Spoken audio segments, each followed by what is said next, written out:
One of Apple's brand new iPhones is already being labeled a flop.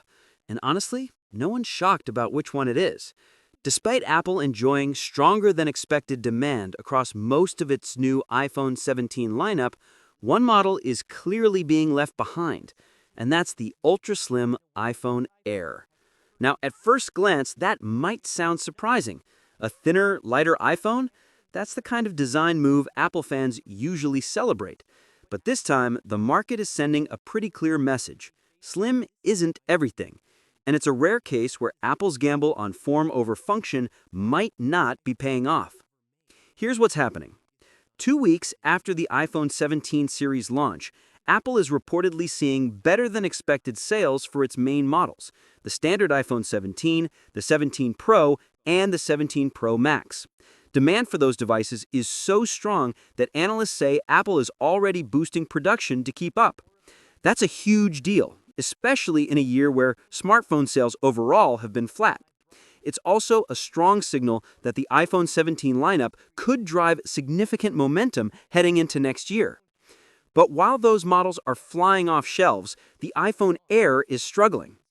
Analysts at Morgan Stanley say demand for the Air shows a relative weakness compared to the rest of the lineup.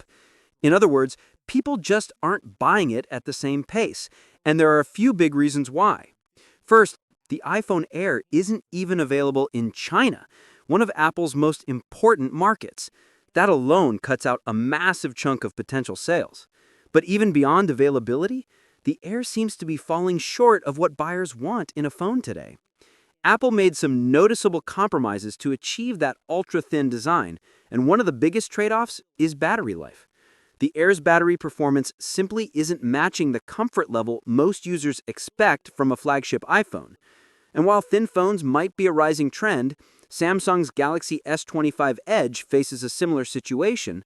The reality is that people still prioritize battery life and all-day reliability over shaving off a couple of millimeters of thickness. It's a reminder that design trends don't always line up with real-world priorities. It's not that the iPhone Air is doing terrible. In fact, it's still performing better than some analysts initially expected. But better than expected isn't the same as a hit. And in the context of Apple's blockbuster sales for the rest of the iPhone 17 lineup, the Air clearly looks like the odd one out. So what does this mean for Apple's next moves? Interestingly, the strong demand for the iPhone 17 series overall has analysts optimistic about the iPhone 18 launch next year.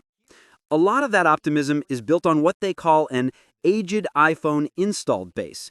Basically, millions of people who are still holding on to older iPhones and are due for an upgrade.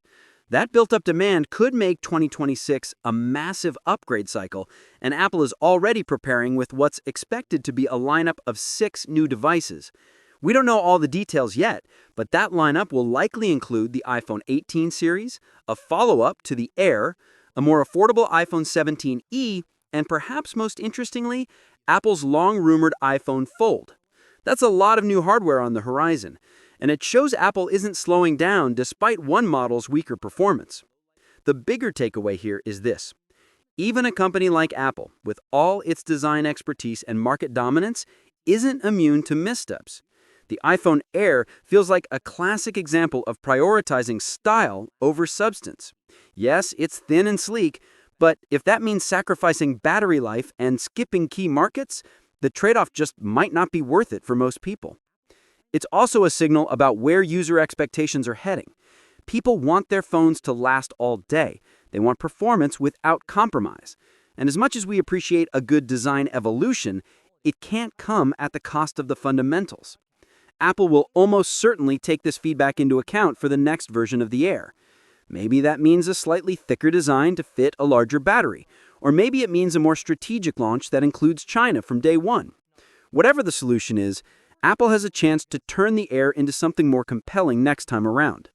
For now, though, the story is pretty straightforward. The iPhone 17 series is a hit, but the iPhone Air isn't living up to the hype. It's not a disaster by any means, but it does show that even Apple's magic touch has its limits, and that the best iPhones are still the ones that get the basics right. And with the iPhone 18 lineup already generating buzz and a potential iPhone Fold on the horizon, It's clear Apple's real focus is on what's coming next. The question is whether the company will rethink its approach to ultra-slim phones or double down on the design trend and hope users eventually come around. Either way, this year's launch is a reminder that even in Apple's world, not every iPhone can be a winner. What's your thoughts on this? Let me know in the comments section. See you in the next video. Take care.